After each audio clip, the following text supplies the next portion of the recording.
Hello friends, எல்லோரும் எப்படி இருக்கீங்க? இன்றைக்கி நம்ம சேனலில் என்ன பார்க்க போகிறோன்னு பார்த்தீங்கன்னா, நம்மளோட அம்மாங்க பார்த்தீங்கன்னா கண்டிப்பாக சின்ன வயசில் நமக்கு ஒரு முறையாவது இந்த பின்னல் நமக்கு போட்டுக்கிட்டு இருப்பாங்க.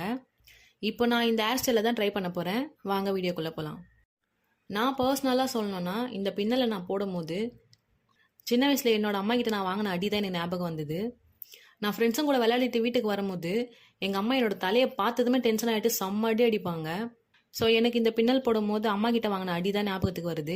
இந்த மாதிரி நம்ம தலை சீவி பின்னல் போகிறதுனால என்ன பெனிஃபிட்ஸ்னு பார்த்தீங்கன்னா, நமக்கு வந்து முடியும் நல்லா வளரும். முடியோட கடைசி பகுதி இருக்குது பார்த்தீங்களா, மொனமுடி, அது வெடிப்பு விழாமல் இருக்கும். நான் லாஸ்ட் வீடியோலேயே சொல்லியிருப்பேன், மொனமுடி வெடிப்பு விட்டாலுமே முடி சீக்கிரம் வளராதுன்னு. ஸோ இந்த மாதிரி நம்ம பின்னல் போட்டு கட்டும் போது ஹேர் ஃபால் ஆகுறது கம்மியாகும், முடி நல்லா வளர்கிறதுக்கும் வந்து இது யூஸ்ஃபுல்லாக இருக்கும். ஸோ நீங்களும் இந்த பின்னலை வீட்டில் ட்ரை பண்ணி பாருங்கள், நல்லாவே உங்களுக்கு ஹேர் க்ரோத் ஆகும்.